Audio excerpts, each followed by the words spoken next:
Kalau suami kita, bukan suami kita, suami ibu ya, itu tidak menjalankan kewajibannya sebagai seorang suami, biarin aja. Dalam artian suami ibu bertanggung jawab langsung kepada Allah. Tapi tugas ibu selama masih menjadi seorang istri, maka terikat dengan hak dan kewajibannya. Kalau hak ibu tidak ditunaikan, maka itu bagian dari ujian. Masih di penyejuk hati. Sejuk di hati. Masih dengan tema kita hari ini tentang menjalankan sunnah Rasul atau hanya nafsu belaka. Dalam rumah tangga ada bahagia, ada yang tersakiti. Tadi seperti Ibu Livia ya. Semoga ada hidayah ya bagi suami ibu dan bisa ada yang terbaik untuk keutuhan rumah tangga ibu. Amin. Ya. Dan sekarang kita akan masuk ke curhatan yang lain. Coba sekarang siapa yang mau bertanya? Yang sebelah kanan deh. Coba. Silakan. Untuk ibu yang di atas dulu ya, silakan. Assalamualaikum Ustadz, saya Waalaikumsalam. Sinta dari MT Al Ikhlas Cibinong. Curhat dong Ustadz. Iya. Mau tanya Ustadz, saya kan sudah menikah. Sebelum menikah itu suami berjanji, punya janji-janji manis lah gitu Ustadz. Ternyata sudah menikah, janjinya itu ya mungkin ada yang ditepati, ada juga yang tidak Ustadz. Terus saya sebagai istri bagaimana ya menjalani rumah tangga juga seperti hanya kewajiban saja gitu Ustadz, tidak dengan penuh hati gitu. Terus bagaimana memperbaiki hati saya supaya ikhlas menjalani rumah tangga ini Ustadz? Begitu Ustadz. Janji-janji manis gitu ya. Iya. Suami nonton nih? Tahu deh. Iya baik Ibu. Gimana Ustadz? Terima kasih atas jawabannya. Assalamualaikum warahmatullahi wabarakatuh. Waalaikumsalam warahmatullahi wabarakatuh. Silakan Ustadz Asad untuk menanggapi Ustadz. Bismillah. Ngomong-ngomong Ustadz suka janji-janji juga. Iya. Insya Allah enggak ya? Insya Allah enggak. Bismillahirrahmanirrahim. Ibu, Iya. dijanjiin apa ibu sama suaminya? Mic-nya Bu, punten. Ya. Apa yang dijanjiin ibu? Misalkan dijanjikan untuk dibahagiakan, Oh, seperti Terus? tidak selingkuh, seperti itu Ustadz. Ternyata kan kenyataannya Ya ada. ya begitu. Jadi Ya, Ibu memang. nggak bahagia sekarang? Ya bagaimana ya menjalani seperti itu aja Ustadz. iya, iya, iya. Baik. Yes. Gimana nih Ustadz nih? Memang- Jalanin rumah tangga tapi di situ nggak ada kebahagiaan Iya, Ustadz. memang laki-laki itu kalau berjanji susah di ini ya Bu ya. Emang nggak bisa dipegang omongannya Bu. Siapa itu yang begitu? Nggak tahu, yang lain di sana ya Bu ya. Kok saya agak tersinggung tadi gitu. Bisanya di screenshot Ibu emang janjinya. Ya. Baik, memang satu, dunia ini kan ujian. Ad-dunya mazra'atul akhirah. Dunia ini ladangnya akhirat. Ya, bagaimana nanti kita di akhirat ditentukan di dunianya. Ya, dunia pasti ujian. Allah udah janji kok. Banyak sekali dalilnya, ayatnya, hadisnya tentang bagaimana dunia ini adalah ujian. Dunia tempatnya orang menanam, dunia tempat orang mencangkul. Memanennya di mana nanti? Di akhirat. Tadi kita belajar ada 4 cara bagaimana seorang wanita bisa masuk surga. Dan yang keempat, ini kan yang paling berat ya Bu ya. Dari 4 tadi, sholat, puasa, menjaga kemaluan, kehormatan, sama taat sama suami. Mana yang paling berat? Taat. Ih, kelihatan nih muka-muka ngelawan semuanya. Menjadi istri yang solehah, berat. Tapi insya Allah balasannya surga. Kalau suami kita, bukan suami kita, suami ibu ya, itu tidak menjalankan kewajibannya sebagai seorang suami, biarin aja. Dalam artian suami ibu bertanggung jawab langsung kepada Allah. Tapi tugas ibu selama masih menjadi seorang istri, maka terikat dengan hak dan kewajibannya. Kalau hak ibu tidak ditunaikan, maka itu bagian dari ujian. Yang penting ibu menjalani kewajiban dengan sebaik-baiknya.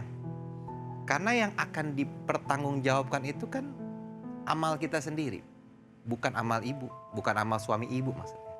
Setiap dari kita, para pemirsa, akan bertanggung jawab terhadap apa yang kita lakukan.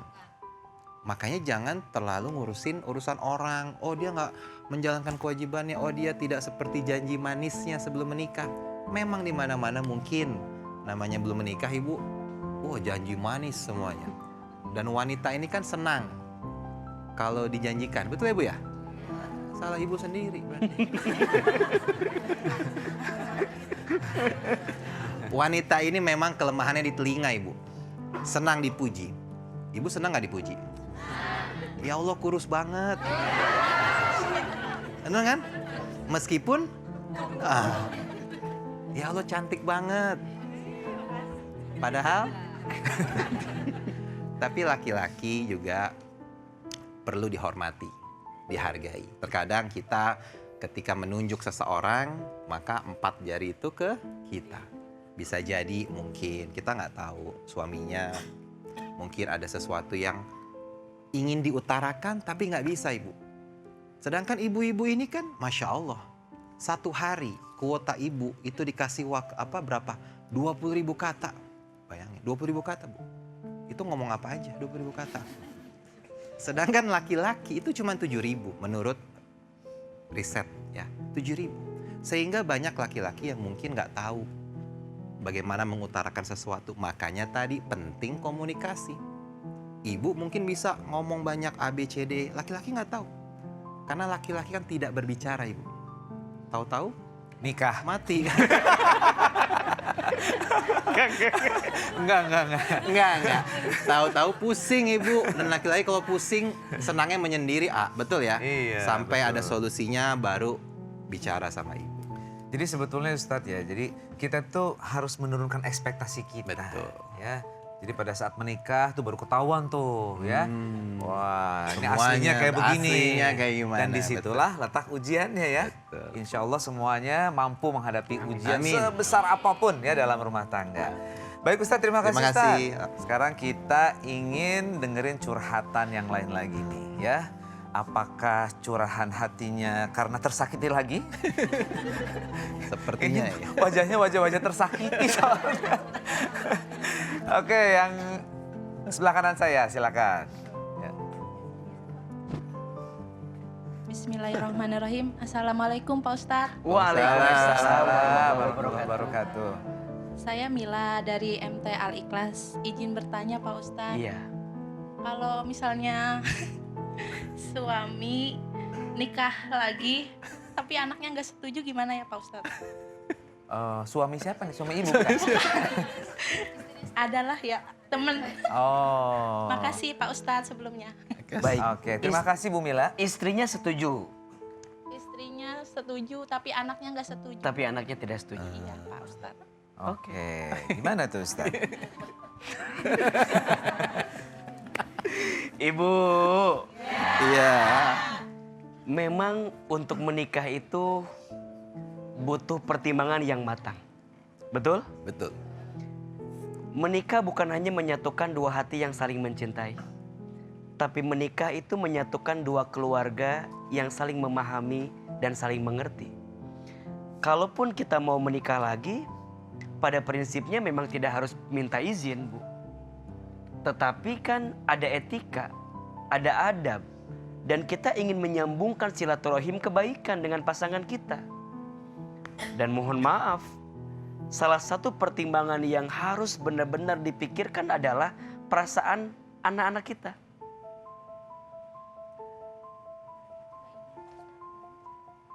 Gimana Ibu izin? Maksudnya nikah tapi nggak izin sama anak-anak. Nikahnya udah? Udah. Ya udah kalau udah. Ya sudah kalau sudah kan. Ya gimana? Nasi sudah jadi bubur enak nggak? Diapain biar enak? Dikacangin, dikecapin, dikurupukin, diaduk atau enggak? Maka kadang butuh pertimbangan yang matang untuk melangkah pada pernikahan selanjutnya.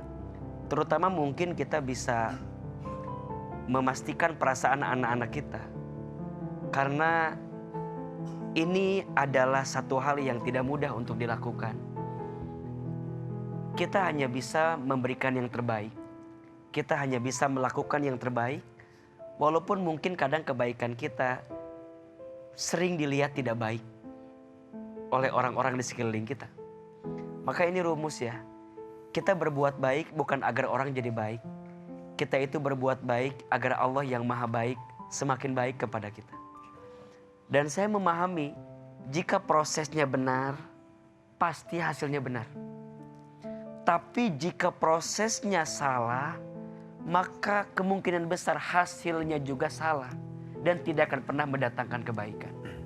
Maka butuh pertimbangan yang matang, butuh kesiapan mental yang kuat, butuh kesiapan spiritual yang mantap, tentunya juga ada finansial yang perlu disiapkan. Semua berproses, semua berprogres. Memang butuh waktu, tapi jangan sampai melalaikan kewajiban kita terhadap keluarga kita. Karena sebaik-baiknya di antara kamu, yang paling baik kepada keluargamu. Berarti sebaliknya, yang paling jahat di antara kamu adalah dia yang paling jahat kepada keluarganya. Maka sederhana saja, sayangi keluargamu, maka Allah sayangi hidupmu. Bahagiakan keluargamu, maka Allah akan bahagiakan hidupmu. Meyakini tidak akan pernah berkurang rezeki seorang suami karena sayang sama istri dan anak-anaknya. Setuju tidak? Setuju. Maka ibu jangan pernah merasa memiliki terhadap apa yang hanya dititipi. Jangan mencintai seseorang seperti engkau menggenggam pasir. Pasir itu semakin engkau genggam, semakin engkau kehilangan pasirnya. Betul? Betul. Ada nggak yang kita miliki pasir itu? Tidak, Tidak. hilang. Jangan digenggam tapi diletakkan pada tangan yang terbuka. Artinya Allah tidak mungkin menitipkan amanah kepadamu kecuali amanah itu memang Allah pilihkan untuk dirimu. Maka banyak berdoa, banyak berprasangka baik, banyak berkata yang baik. Ibu nggak usah overthinking dengan semua berita yang terjadi. Jangan pernah ngerasa, gimana ya suami aku. Nggak usah. Ya, pembahasan kita hari ini bukan untuk menakut-nakuti, tapi pembahasan kita pagi ini untuk menjaga diri kita agar Allah juga jaga rumah tangga kita. Amin. Mudah-mudahan Ya Allah. suami kita Allah jaga semuanya. Amin. Anak-anak kita juga Allah jaga semuanya. Amin ya Allah. Dan insya Allah rumah tangga kita sakinah mawaddah. Amin ya Allah. Amin ya Terima rabbal kasih alamin. Ustaz. Jadi itu ya. Jadi mungkin karena kesiapan mental si anaknya yang belum cukup dewasa, tapi insya Allah ya semuanya Allah berikan jalan keluar yang terbaik ya. Amin ya Allah. Setelah ini masih ada waktu untuk curhat-curhat lagi nih ibu-ibu. Kita break sejenak tapi ya jangan kemana-mana, tetap di RCTI, di Penyejuk Hati. Nya sejuk di hati.